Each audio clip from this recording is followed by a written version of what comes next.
I think it's a really great episode for people that love history. Also, love to hear about the formation of not just a company, but really this was the beginning of the formation of an industry with business brokerages right at the beginning of that time period. In today's economy, more people than ever are looking to buy and sell businesses. But how do you do it? Welcome to the Deal Board, presented by Transworld Business Advisors. Straight talk about real deals and real people. Listen to stories, interviews, and expert advice to help your business sale, merger, or acquisition process. Now, here are your business exit experts, Andy and Jessica. Welcome, everybody, to the Deal Board. We have a really exciting series coming your way. So Andy and I have been doing this almost about 3 years now, and we've looked back at all the episodes and the stories we've told of successful businesses, successful entrepreneurs. And the one big story we haven't told is our story. And the Transworld story is one that goes back to the 70s. It's a great example of entrepreneurship. There's a ton of acquisitions, there's growth, there's franchising, there's all kinds of things we can learn from as entrepreneurs. So we've got a 4-part series coming your way. We're going to do the first 2 parts over the next 2 weeks, take a break, and then come back at the end of the year with the last 2 parts. But today we're telling the story of the early years, going back to the 70s. And Andy, you've got a few different interviews to tell that first part of the story. I do have a few different interviews. It was tough, I'll tell you, to try to piece together the history because, again, I have Don and Bonnie Parrish, who I bought the company from, and I have their interview. And of course, the history with Don and Bonnie, we know it very well. We were here, a lot of us, including Tom Jones, who's still with us. And so great interview with them, know the history and able to trace it back. But before that, Sid Bleich owned Transworld, and Sid was kind of the founder of Transworld Business Brokers, and we'll talk about that in a minute. And Sid was kind of, who's a wild man, smoked a lot, drank a lot of coffee, was supposedly a salesman, very creative kind of guy, was in the jingle business. But anyway, he passed away, unfortunately. And that's what had his wife sell the business to Don and Bonnie. So the history kind of was hard to come by, but I was able to track down his daughter, Janine, and I was able to interview her about the Sid years, which was very nice to catch up with her. And also piece together some more history because Sid really wasn't the originator of the name. He was the originator of the name Transworld Business Brokers, but before him, Gary and Irene Posner owned Transworld Realty, which was the initial business in the space that Transworld Business Brokers was eventually born. I'll talk about that in a minute. And Gary and Irene, again, great realtors in the realty business. And that's where Transworld originally came from. And then there was one step before that, which we put together with all these records. So we have those 3 interviews with Matt Posner, Gary and Irene's son as well. Yeah. So a lot of great history. Took a lot of work on your part to track all this stuff down. I know the timeline's a little shaky. So maybe we could just go through like kind of an overview of the timeline of what years we're talking about in this first episode. Yeah, it's interesting. So I went back to the corporate records in Florida and tried to trace the name Transworld and who started it. And again, through some of these stories that I got from some of the people that we interviewed. So in July 26, 1974, Maury Finkelstein forms Transworld Realty Corp. And he was a very dynamic guy from the stories. He, again, another salesman out there. And he opened up a few offices for selling insurance and selling title and selling real estate. And he was headquartered in Plantation and Sunrise. And he was trying to open up a bunch of offices. At some point in 1979, we're not sure of the exact date, Gary and Irene Posner, and Irene, who was supposedly an amazing salesperson in the real estate business before Transworld, decided to branch out on their own and partner with Maury at Transworld and open up the Fort Lauderdale office, which was our original home, however, downstairs. So they eventually, that partnership broke up. And in March of 82, Gary and Irene Posner formed Transworld Realty Corp East, which was at our original location of 2801 East Commercial Boulevard. They eventually, in the early 80s, hire Sid Bleich. And Sid Bleich was a guy from, and you'll hear about it in the stories from his daughter, was from the Baltimore area in the jingle business, decides because of health reasons to move to South Florida with his wife, Greta. And in 1986, because the real estate market was having a tough time, Gary and Irene were kind of out of it. They had some other partners flowing in and out. It's a whole story. Sid decides to move upstairs and form Transworld Business Brokers Inc., which was the original company we were formed from. Again, always on our moniker, they were saying since 1979, since 1979. So in January of 1988, they formed Transworld Business Brokers Inc. In 1993, unfortunately, Sid passes away, and Greta sells Don and Bonnie Parrish, Transworld Business Brokers Inc. in 1993, in May of 93. And eventually I come along, and that's the second part of our story. Yeah. So there's a lot of movement in this first part, but I think it's a really great episode for people that love history. Also love to hear about the formation of not just a company, but really this was the beginning of the formation of an industry with business brokerages right at the beginning of that time period. So lots of great stories. Like I said, we've got 3 more parts coming your way after this. So stick with us, and we hope you enjoy our story. You'll love it. It's really interesting. Transworld Business Advisors is the world's largest business brokerage and mergers and acquisitions firm with over 500 brokers in nearly 200 offices worldwide. Transworld's team handles thousands of business sales every year. To be connected with a qualified business broker or learn more about the buying and selling process, visit tworld.com/the deal board or call 888-719-9098. So I'll start this off by saying, number one, it's kind of funny to look back. So I actually interviewed Janine, Sid's daughter. I interviewed her for about an hour. It was pretty funny. She's a pistol. Yeah, she is. She had some nice, things to say about her father, which was kind of nice. So Is her mother still living? We didn't talk about that. She kind of glossed over it. I have a funny feeling she's not. So her and her mother were pretty close. Yeah. That was good that you were able to do that, have an interview with her to get some more history from the very beginning. Yeah, which is, kind of interesting, and trying to piece together, it's funny. We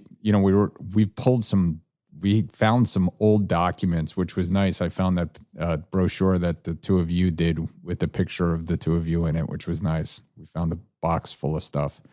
So we have a little bit of history. We had all kinds of marketing agreements from, 1980s, and and they had different letterhead, like Transworld Realty and Transworld Century. It wasn't Century 21. Which one was it? I forget.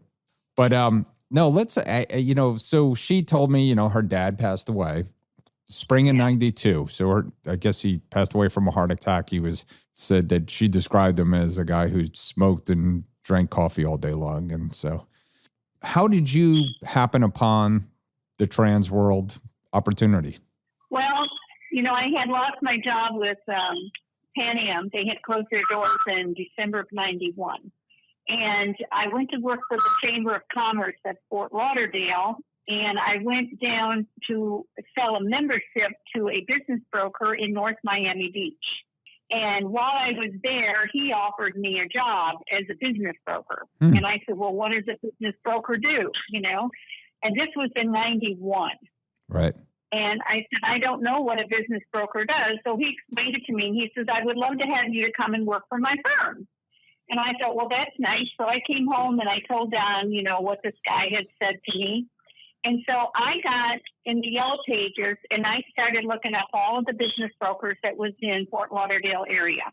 And with that, I went out before we had even went to real estate school. And I interviewed, Sid was the very first one at Transworld that I interviewed. Wow. And then I went to, who was the president of the SBA for a long one? Ken Stebbins. I interviewed with Ken, and then I interviewed with Barry Cohen. And they all sort of laughed at me and said, you don't even have a real estate license and you're looking to go into business brokerage. And I said, well, we're thinking about it, my husband and I both, because we were looking, because he was getting ready to leave IBM, and we were looking for a business that we could both get into. So we both went to school and got our real estate license. And Don still continued at IBM, and I started to work up in Boca for Stokes. Right.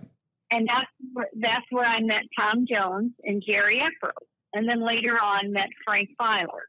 So I got some basic training that Tom Jones had from the brokerage firm that he worked for in Raleigh, and was working up there and was not really happy with the whole scenario. And so with that, it was a Sunday evening, and I'm looking at businesses for sale, and I came across the business brokerage firm. So Don and I called right away on Sunday night, and on Monday we had an interview with the secretary, and we spoke to Greg Waddick, who was the attorney for Transworld. So with that, we decided to move forward and to buy the company.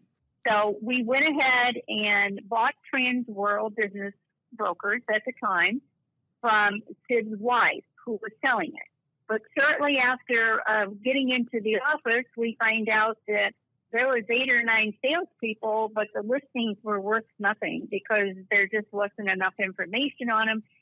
So Don let the whole staff go except for one gentleman whose name was George, and he was a broker. We had to, by the law, we had to have a broker, a licensed broker, to sign up all the documents. We kept George on, and we kept Sue, the secretary, on. So from the very first day that we owned Transworld, the phones were ringing and people were walking in the door, and Sue, the secretary, knew just about everybody. She really did a great job in helping us with the transition. So from there, I was trying to get my broker. Don had to wait a year to get his broker's license, and so then he started to get his broker's license before the year was up so that he could qualify then as the broker. So then we went on, and we wanted to join the SBA because we found out that that was the going group at the time. And so we were interviewed by King Stebbins and Vaccarella from up in Boca. Wow. And we had to have, at the time, we had to have 5 listings to qualify to get in the FBA. And Don and I both, after they left that day, we said, well, I guess they're just sitting there laughing in their shoes because they're saying, look at these 2 crazy people buying a business. It doesn't have any listings of any sort, and they paid all this money for it, and they don't know what they're doing. So Right. through the training of the FBA and Tom Jones, who had some wonderful training, and he became our trainer from the very beginning. He was hired on as a trainer. We started to progress forward with getting more listings. So networking became the key word. We had to network. So we both were still members of the Chamber of Commerce. So I went to a lot of their activities. And Don got involved in a couple other networking groups. And as it turns out, we kept moving forward. And we upgraded our status in the Chamber of Commerce. And then we went to the top level, a trustee level, in the Chamber of Commerce. So that gave us a lot of pull there. But the people that are in the Chamber of Commerce basically are very successful business people. Right. So we really didn't get a lot of leads from them, but we got referrals from their friends. So that's what helped us to grow. Wow. I'll let Don talk from here. Also, when I went in to the business brokerage firm, there was only 2 or 3 women in Southeast Florida that even belonged to the organization. And some of them were just working in the office, and some of them were not active in the field. But both of our feelings was that as a team, we could do very well because Don came from the IBM management team level, and I came from both vocational education and from owning my own businesses. I owned 13 businesses over the years. So the combination of all these things made us a good team, to move forward with the company. I felt like a long time ago, Andy, that salespeople are aggressive, but they've got somewhat of an ego usually if they are successful. Now, there were two things necessary. You know, if you put a lot of heavy egos together, they're going to clash. So I figured the best thing to do would be to have a meeting once a week. And if there were any misunderstandings, you could keep everything on a level. And also, was very important was the dress code.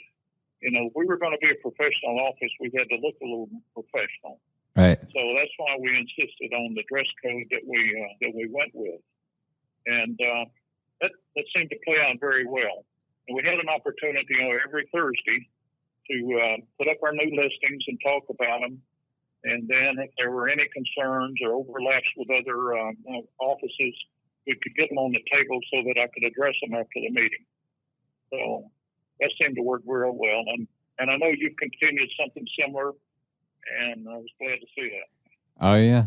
Your Thursday morning meetings. Your Thursday morning. A lot of energy into growing the company, and I think when the company was sold to you, Andy, it was probably the biggest brokerage firm in Southeast Florida. We had a name that was recognized. I was fortunate enough because I owned beauty product services that even the other brokers from other offices, every time they would get a listing for anything related to beauty, they would call me and I would give them a referral. So I got them into the little niche market, which made it very, very good because every week I would have a new listing and probably a sale. So I was averaging 2 to 4 sales a month. They weren't big deals, but they brought the money in.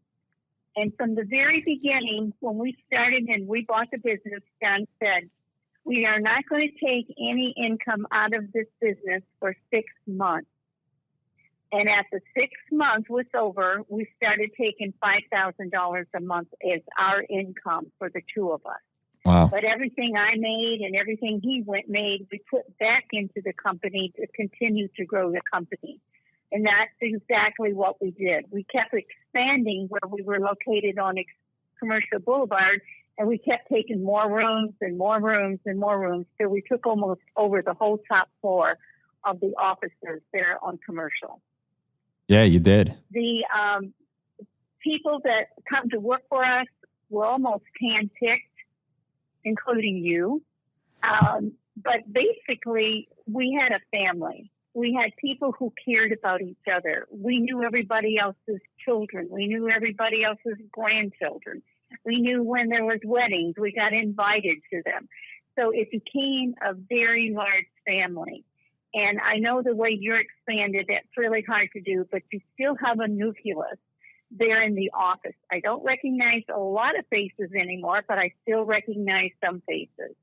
And when we get invited back, which we do periodically to the functions of the award ceremony, you know, I look around the room from the very beginning and I see gentlemen who were brokers who are now working at Transworld. And it just does my heart well, Andy, what you have done with the company that we left you with and how you have grown it. And the international part of it is just unbelievable, and the franchising that's going along with it.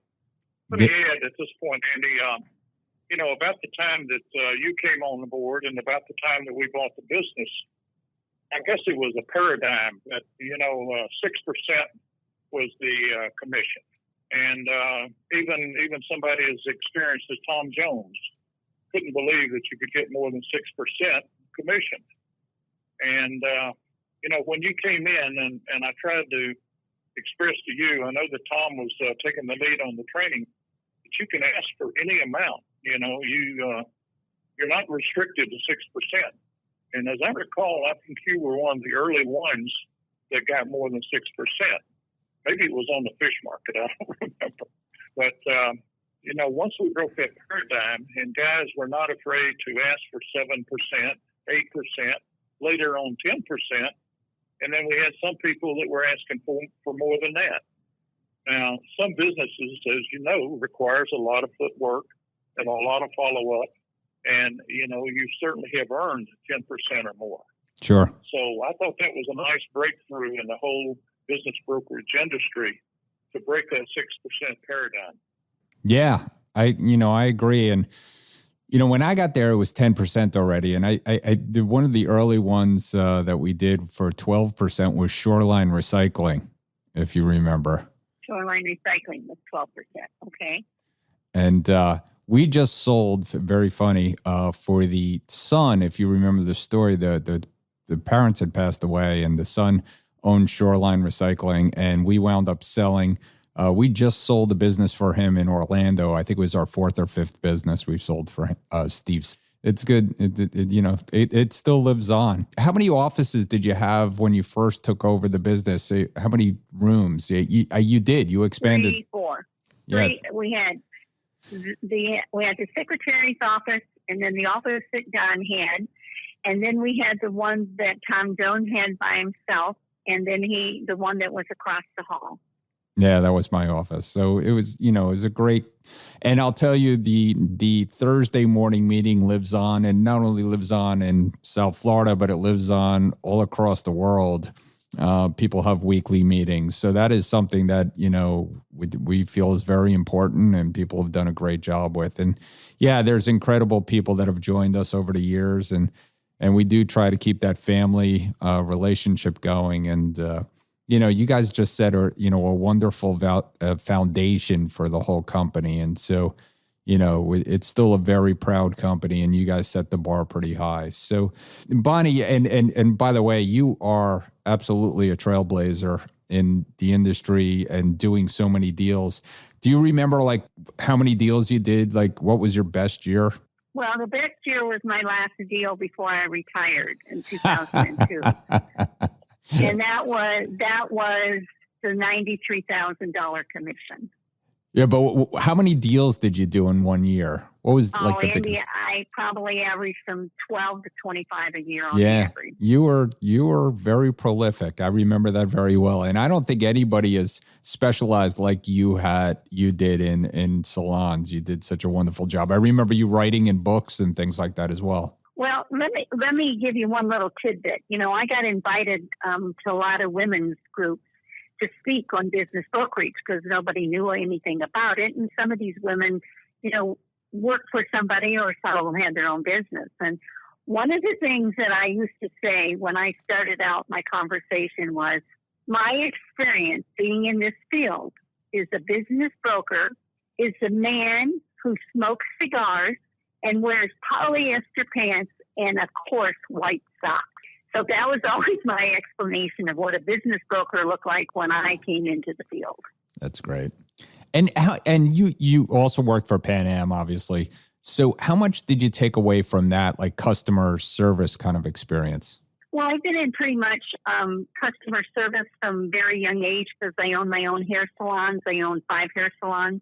And then I got into teaching in a vocational comprehensive high school, and then into administration. So I've really dealt with customer service from the very beginning, and it's so important, how we treat our clients that we're working with.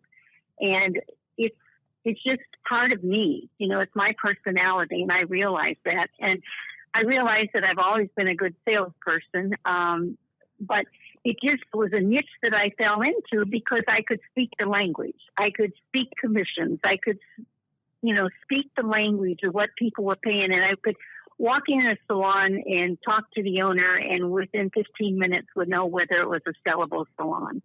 And the biggest thing is, in deals like that, because a lot of them were not big salons, that you have to walk away when you know it's not going to sell because the salon owner is the business. So many little things that were taken into play that I learned over years of experience. But my problem was I could have sold any kind of business because my background was in vocational education, and I had 28 teachers under my supervision, and they were from auto mechanics, machine shop, electronics, drafting, food service, nursing. So I could speak all of the languages, but it just was a niche that I happened to fall into, and it's good to have a niche. It's like to realtors, when they farm an area, they'll be very successful because their name gets around. Right. That's great. So, Don, let me ask you a question. Okay. I'll have to repeat it because you're so faint. Go ahead, Andy. All right. So Don, you spent a lot of time at IBM. And so what did you take from IBM and your work at, and I talk about your years at NASA, what did you bring to Transworld that, you think kind of from that experience? Well, I believe, Andy, I went through the military, and I never graduated from college. But my aptitude test when I went and applied for the military qualified me for some extremely high electronic training and become an inertial guidance mechanic. So it gave me a technical background and some confidence in that area. And then when I come out of the military and IBM offered me a job at Cape Kennedy on the space program, and I went to work as an electromechanical technician doing hydraulic work and everything else, and worked my way all the way up to being the panel operator for the first moon landing in 1969. From that, the space program cut back, so I was invited to go to Rochester, Minnesota, or Fishkill, New York. So I went to Fishkill, New York as an electromechanical technician, and built my way up in the department and became the manager of that department of technicians that maintain all the sophisticated equipment. And then I was picked to head up an engineering department that managed all the metrology, which is the very precise measuring equipment that's necessary for the semiconductor business that has to be traced back to the national standards in Washington, D.C. So I got a kind of a varied background in manufacturing engineering, development engineering, and metrology. I think I went to many management schools, and I learned a lot of tools of management. I wish, in retrospect, obviously, that I had graduated from college, and I had professors that were working for me that told me I could qualify and go in at a certain third year at least. And if I wanted to finish, and I chose not to do that at the time because of my age and my family situation and everything else. But what I learned at IBM was organization, paying attention to the details, and one thing for sure, follow up. I mean, you got to take care of the details, and everything else seems to fall in place. That's probably the real simplified version of what I learned at IBM. Well, that's great stuff. I mean, and that obviously translated right to Transworld. So without mentioning the company's name, you all had a background with some training in business brokerage. So, talk a little bit about how much of that kind of survived and how much you kind of added, your own kind of take to what you did to kind of train the new agents, the ones that you brought on. Well, one of the things that when Don and I was talking about buying this business, I was very, very impressed with Tom Jones when I was working with him at Stoltz up in Boca. And I was impressed the way he was making deals. And Andy, you know this yourself because you sat and listened to everything he said when you had an office across from his when you first started. So, I mean, including the colored ties that he wore. So, I still tell that story. I said to Don, the only way I would consider this, considering we didn't know what we were getting into at the time, the only way that I would consider this is if we could get Tom Jones to come on with us as our trainer. And we'll pay him a little bit more commission to start and let him train all of the people that come there to work, because the basic training is the most important thing. You have to understand what you're doing. And if you don't take the time to do that, you're going to have unsuccessful people, salespeople, and that's what you don't want. And the biggest thing I think is so hard for people coming into the business brokerage field is to know that you have to be able to survive on your own for at least 6 months. Some people are lucky and do it in 3 or 4, but before you see that first commission check, you've got to have enough money set aside that you can survive for 6 months. Right. And I think that is a hard thing because so many people today, I mean, the kids, they just don't set money aside. And I think that's why when you find the older gentlemen and ladies coming into the field, they have been successful, and they probably have succeeded to have money set aside that they can get by without a paycheck.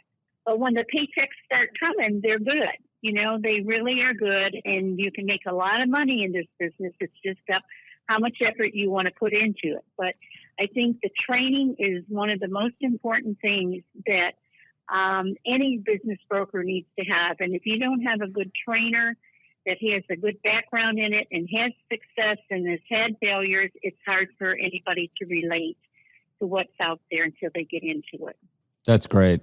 And so to kind of wrap everything up, if you were going to give people advice who were thinking about joining Transworld or joining our company, what would your advice be to those people? Well, basically, don't think it's an easy job. It's basically a Monday through Friday job, but follow-up is one of the biggest things. Once you get your training and once you get your first or second listing, the biggest complaint we had from sellers was, well, nobody's bothered to call me. So follow-up is very, very important through the whole process, because once you get the listing, that's just the beginning. From there, it's, you know, the attorneys and the accountants and the owners and the partners and everybody else. And the staying power. And the staying power to stay with that listing until you get it to the closing table. And to pay your expenses until you get commission. Yeah. And the staying power to stay in the business until you get the commission. Okay, great. So is there any last parting thoughts you have before we wrap up the interview? Yes. Don, you know, is a proud person, and he doesn't want to speak about this, but Don was the chairman of the Corporate Automation Council when I met him. And he went all over the world for IBM, and they actually paid him a sabbatical leave for a whole year to just go with an unlimited budget to go anywhere he wanted to go, as far as international training or learning the processes for doing automation. And we never ever thought that Transworld would be international, but you've taken it to that level, and we are so proud of you because you're like a son to us. Thank you. You guys set such a great foundation. Thank you so much for the opportunity. You're welcome. But you're the one that's done the work since then. It's been a lot of hard work, but it's been fun too, as you know. I know. And the fact that, you know, the other thing, Andy, that you do that is so remarkable to me, that both you and Allison has got on board now that the girls are off to college and everything, but the fact that you do so much for the community and giving back, that takes a lot of time. You know, we both have done it in different things we've been involved in. Yep. And it does take time, and we're so proud of you. We speak of you so highly, as if you were our own son all the time. Well, I consider you like a mom and dad certainly of Transworld. And so, you know, I'm looking forward to seeing you at the 40th anniversary party, and we'll have a good time. We'll be there. Hey, Andy, do you know what time it is? It's time for our deal of the week. Deal of the week. Sold. Everybody, we're back and we're talking deal of the week, and we are with Justin Lefebure from Transworld Business Advisors of Central Florida in the Vero Beach area out there on the Treasure Coast, or that's what they call it. That's right. Yeah, you're on it. Right. So beautiful part of the country. Never been to Florida, certainly great place to go. Justin has been doing deals for us up there, and you got a good one for us today. I really do, Andy. This was a unique situation. I had a friend of mine that I ran into while I was getting tires at the tire store in several words. And so I talked to him, and he said, you know, I need to talk to you. And I said, okay, well, obviously you don't want to talk in front of people. We keep everything confidential. So he calls me after we leave, and he said, hey, I know what you guys charge in commission. And I've got to admit, I didn't want to pay your commission. And he said, I'm halfway into a deal right now with a private equity group, and I really don't know what's going on. Uh-oh. So I said, well, let me take a look at it and see what I think of it. And I looked over the LOI, and you know what, I can probably do better than this if you want to list with me. This is what I think we can do. At the end of the day, he gave me the listing, In 6 months, we ended up selling that listing to the private equity group that made the original offer for twice what he was originally asking. Wow. We definitely justified our commission. That's awesome. So good lesson there. He sold it for twice. What kind of business was it again? It was a landscape and pest Landscape. control company. Right. And we ended up selling it for $1 million. Excellent. Excellent. So good deals for good people, Good deals for especially good your people. friend, Yeah, right? it's always good to do a good deal for a friend. Right. So if somebody wants to get in touch with you, what's this way? You can reach me directly on my cell phone number. That's 772-925-2675. Or you can email me directly at jlefebure@tworld.com. It's a great guy, Justin. Give him a call. Thanks, Andrew. Thanks, buddy. All right. So we are here with Janine Aronson, and that's her married name. And she is the daughter of Sid Bleich, who was the original owner of Transworld, or I actually started the business Transworld brokers. Business Brokers. Right. So why don't you clear up that story for me to begin with? You know, we're celebrating our 40th anniversary somehow, and why don't you tell us how, you know, Sid came upon Transworld? Wait. I have to sit for this. Hold on. 40th. It's been 40 years. Yeah. Unbelievable. Oh. We got moved down here in 1980.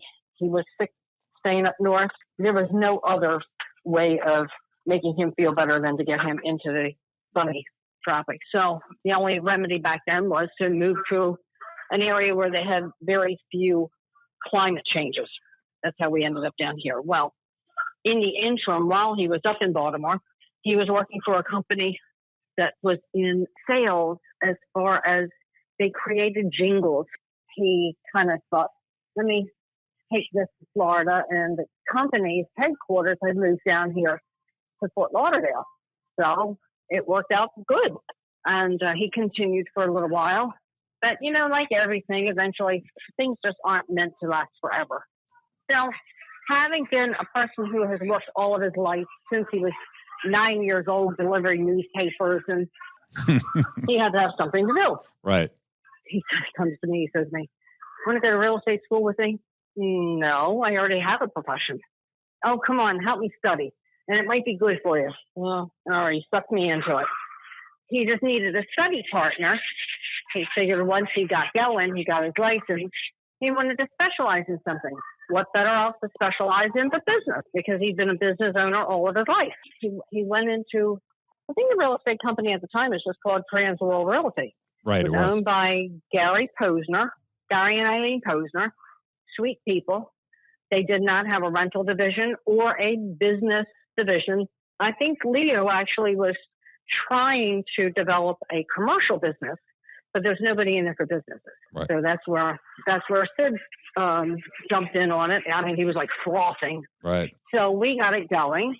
In the interim, I got the rental division going for them, and then it became too much for Transworld Realty to take care of. So my father made him an offer, and he bought out the name Transworld Business Brokers, because it was we developed a separate entity within Transworld.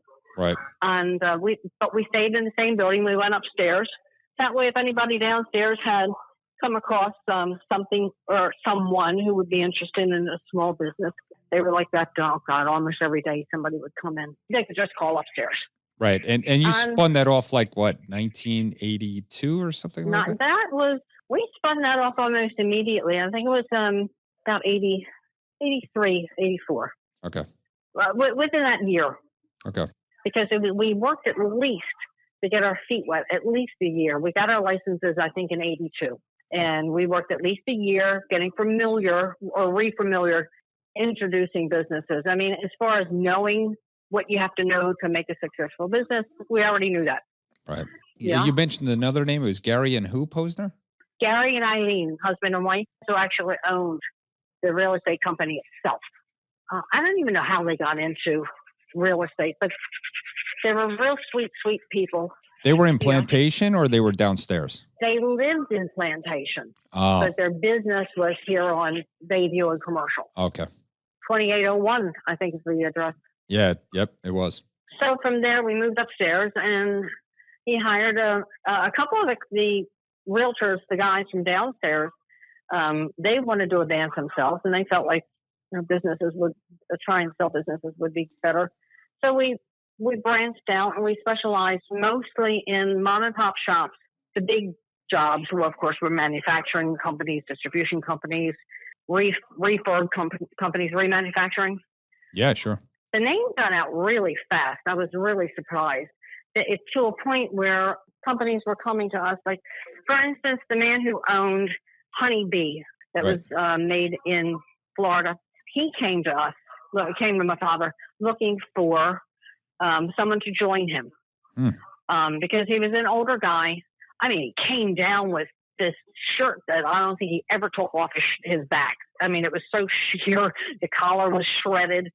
So you can't judge a book by its cover. It was a phenomenally successful business. He was just getting too old and couldn't handle it by himself. So he needed someone to join him. Yeah. That's what this fellow was looking for. Okay. My father had a saying: "You don't judge a book by its cover," and you really don't. One of the guys came in and welcomed. I mean, he came through the door when this fellow walked in, this older man, and right away turned him away onto my father. Well, it was like, oh my God, do you realize who you turned away? And then he ran across a fellow. I don't know whether you're familiar with him, Jenkins Barbecue down on. Yeah, sure. Okay, well, Mr. Jenkins came to us. He wanted to take his barbecue sauce and go public with it, but he needed help doing it. He had the restaurant. He had his kids working in the restaurant, and he was making money hand over fist, but he didn't know how to advance it. My father got him together with the right people and then slid on out. He got a lot of satisfaction with just helping people when it came to putting them together with the right people. Yeah, we talk about good deals for good people all the time. Oh, let's see. One of the other businesses that I actually sold, King Transmission out in Plantation.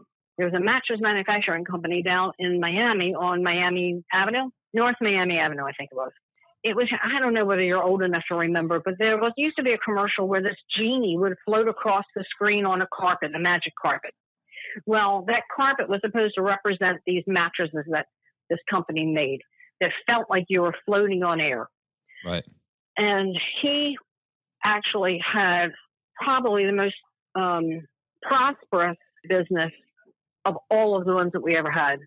And I flipped my owner from my buyer from the who bought the transmission company into buying that company. But not everything works. So these guys were depending on these big sales, and a lot of times they wouldn't come through. So that would be my father, because he was a super closer. But my father stuck it out even after I left. He stuck it out as much as he could, for as long as he could. He unfortunately passed on while he was still in the business. Right.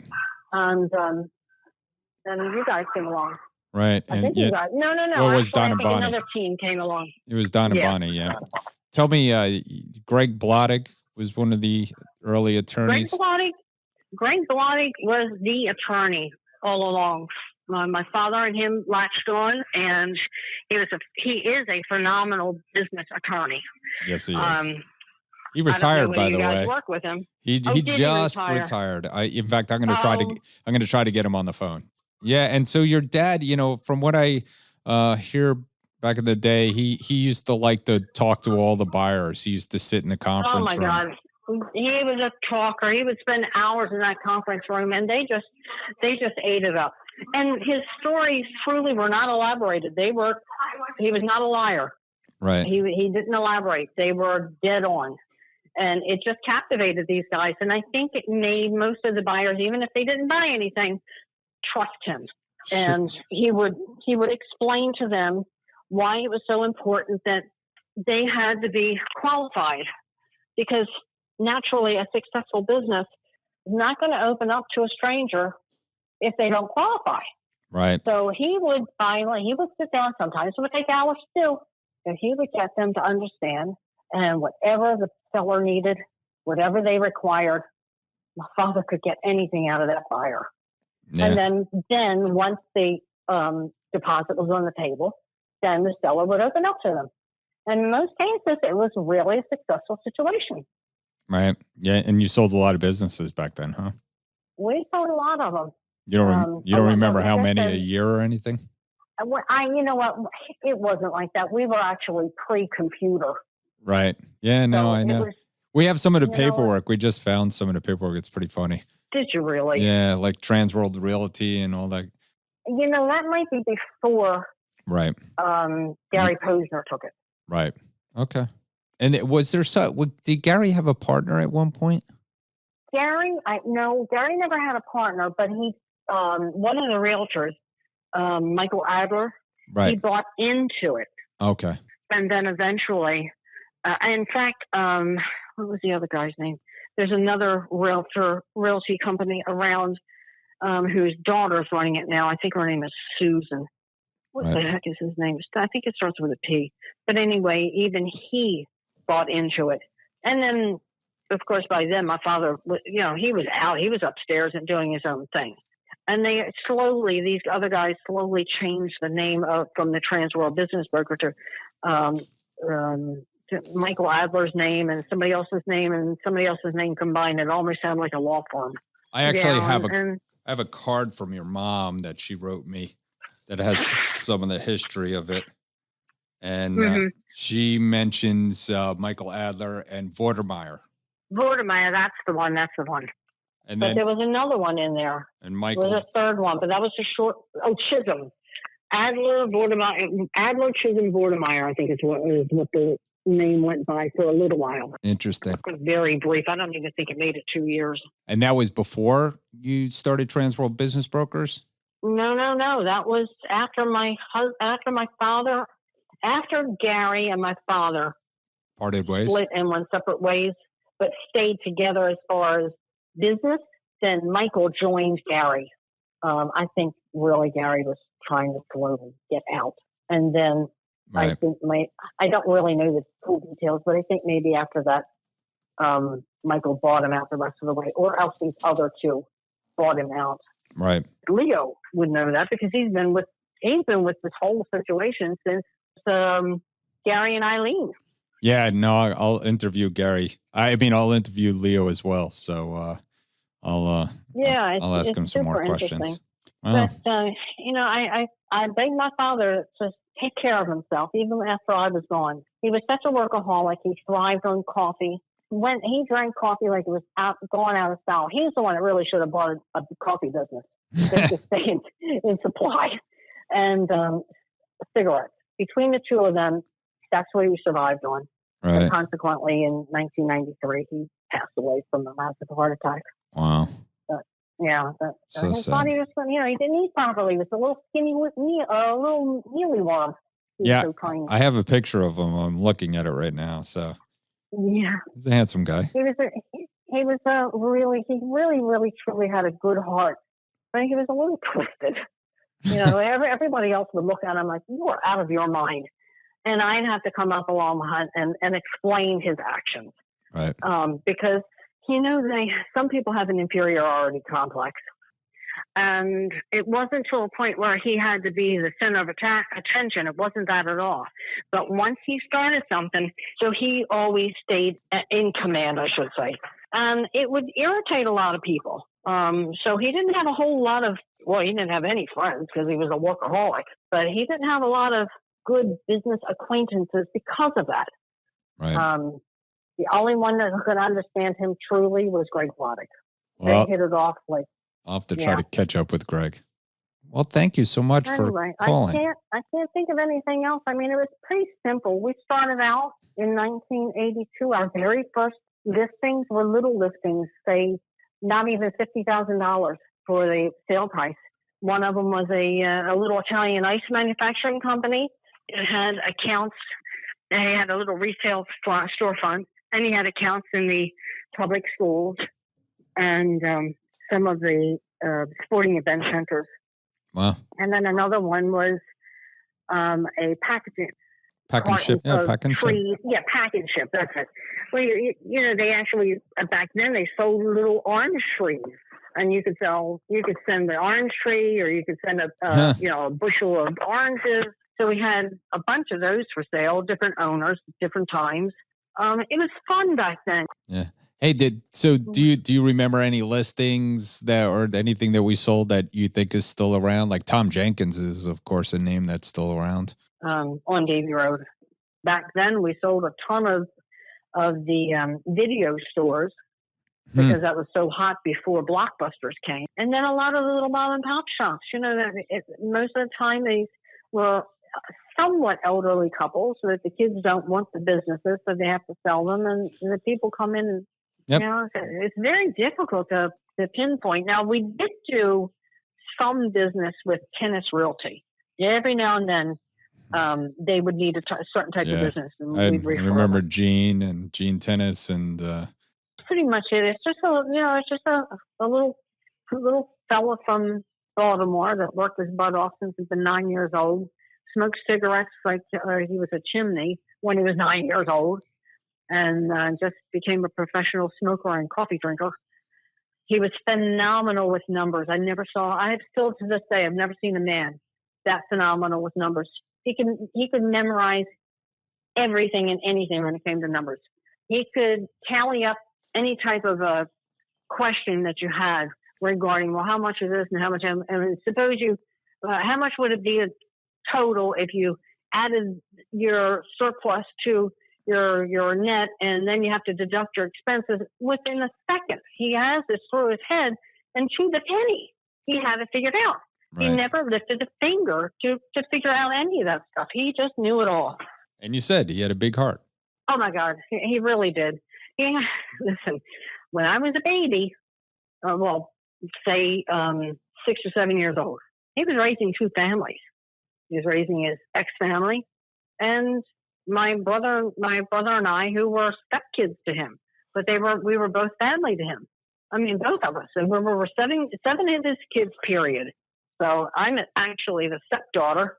All right. Well, that gave me a lot. So I really appreciate it. You could feel good that something that you guys started is now the biggest in the world. And you know what?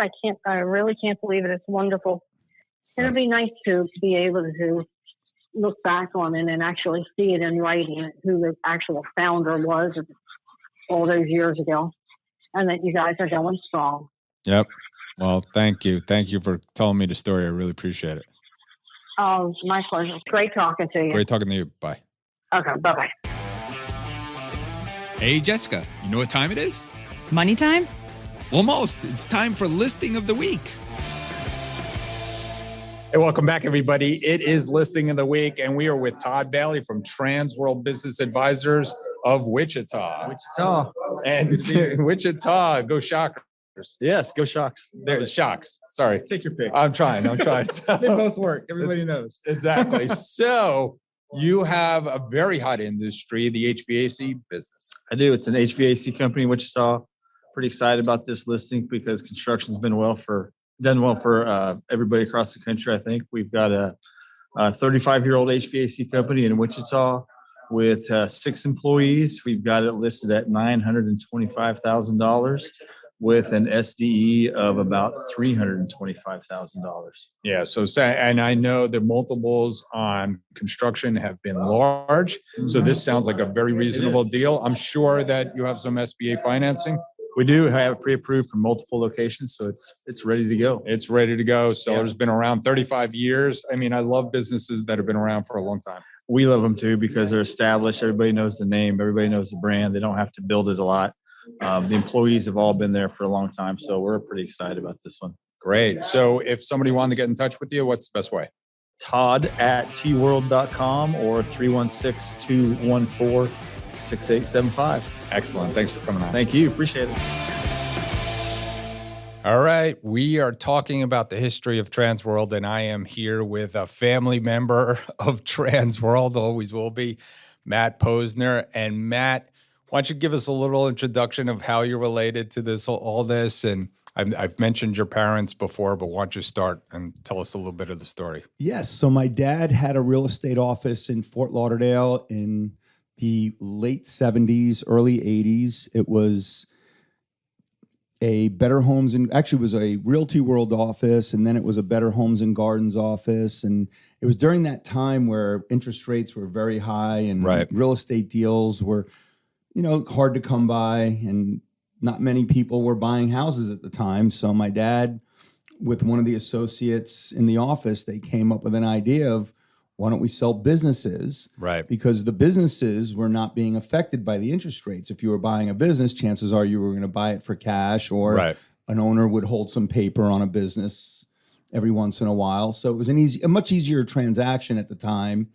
And I think that the state just started regulating that aspect of it, where I don't think earlier you had to be a licensed realtor to sell a business. I think anybody at that point could sell a business. And so the regulations were much easier, and there was less things that you had to go through, less hoops you had to jump through to sell a business. So they came up with it. My dad started working it, and they started being very successful with it. And, So that was the office on East Commercial, correct. Right. So that was but what was the name Transworld? Where did that originally come from? So my dad was partners with a guy by the name of Maury Finkelstein. I'm sure you've heard that name before. So Maury had started in Plantation and had an office in Plantation where he started Transworld Realty. And my dad became friends because my mom had actually gotten to the business, I think in like 1975, 76, when we'd first moved to Davie. And this is going way back when Davie was a one-light town. It was crazy. People were still riding their horses to the Hitching Post restaurant. For those of you that go back that far and know Davie. But and it was an interesting town because we came from North Miami Beach, which was heavily Jewish, which we were Jewish, and moving to Davie was very country. The KKK was still prominent back at that time. They still held their meetings in Davie, and I had some friends in high school that fathers were, members of that, and it was, just an interesting time. So my dad being on the east side of town in Fort Lauderdale, which was a very unique area at the time, because you had what I will call old money, and a lot of people hadn't really discovered Fort Lauderdale yet. It was still kind of, getting its way, and you had some areas, the waterfronts were, kind of getting built out. And businesses were really starting to come through. That, that commercial boulevard corridor was always heavily business, heavily retail. So, he got the office from Maury. They were partners for a while. And then my dad decided to kind of go it out on his own, because my dad wasn't really big on being partners with people. And it was just, partnerships are always tough. So he kind of got the idea of doing the business thing and kind of, went his own way with the business side of thing and started selling businesses, and it kind of took hold. Right. So they were on the East Commercial side, and then eventually your dad decided to do something else and left Sid to do his thing. And Sid was great. He was a cool guy, interesting character. Yeah. Tell us a little bit about Sid. So Sid was just one of these guys, just he had this way about him that you just wanted to hang out with him. Right. He was just a cool guy, had been in business his whole life, successful guy. And I think he was just looking for something to do. Like, it wasn't something that he was needed to do or had to do. He did it because he loved the industry, and he was a great salesman. I mean, he was a guy that can sell you, and he looked the part, always dressed slick, wore the big rim glasses, he was always impeccable. The guy was always, you could just tell that the guy took care of himself. And cool. So they had a great relationship. They really did. I mean, they were, my dad was a little younger than Sid, but Sid was a good influence on my dad because he kind of kept him focused. And then my dad decided that wanted to do some other things. And, I think the real estate itself was not really doing it for him. And so he ended up actually getting into development and partnering up with another guy in the late 80s and started doing real estate development, which is what I started getting into and got my GC license. Nice. So I kind of followed in that real estate. And talk about your mom a little bit too, because it's so my mom is a who's who in real estate. She was an amazing salesperson. She just was very dynamic. People loved dealing with her. She was very thorough and she was very passionate about it. She really loved the industry. and she worked her butt off. The only thing she wasn't too happy about, because we lived in Davie, having to work, my mom was very much into working her backyard, which is what they tell a lot of, back. Yeah, sure. Now it's very different. You try and get anything you can, but back then it was really stay in your backyard, work, canvas your own area, right. Versus she had to drive, her office worked out of the Fort Lauderdale office on the east side. So driving from Davie to Fort Lauderdale and having my brother and I was a little older at the time, so I was driving already. So it wasn't that big of a deal. My brother was a little bit younger, but she wasn't real fond of having to drive to the east side of town. Right. Although the prices on the houses were more money, it was just a little bit difficult for her juggling. But she was just an amazing go-getter. She just loved the industry, was very passionate about it.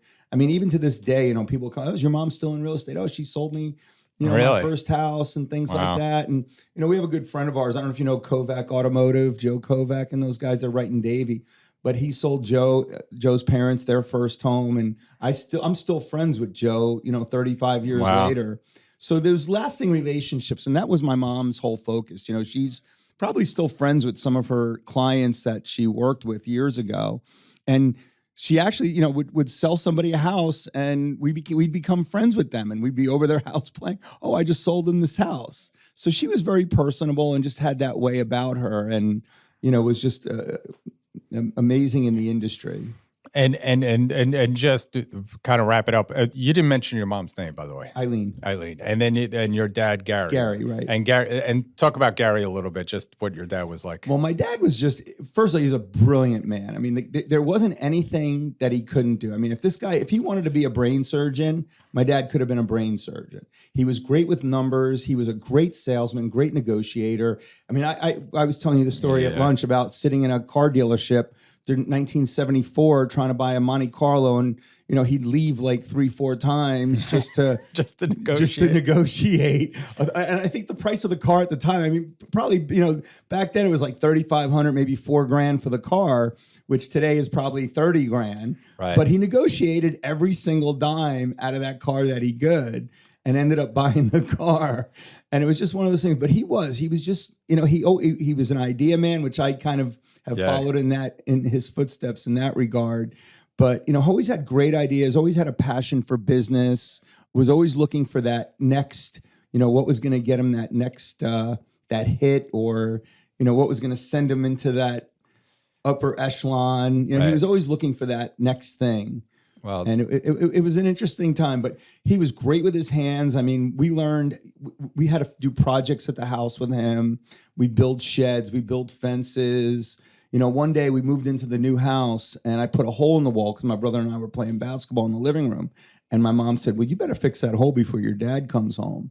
So this is before Home Depot. I get on my bicycle, I drive to the local hardware store. I tell the guy I got a hole in the wall. I think I'm 12 years old. And he says, okay, here's what you got to get this stuff. And here, this is how you do it.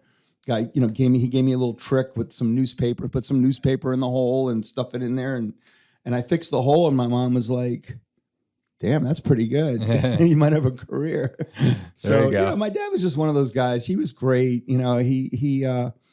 I wish he would have stuck with the business thing a little bit longer, because, I mean, obviously what you've done is just amazing with the business. I mean, I really compliment you. Thank you. You guys are just the leaders in the industry, and it's just awesome to see. It sounds like we came from good beginnings, though. We did. Family. Yeah, we did. We did.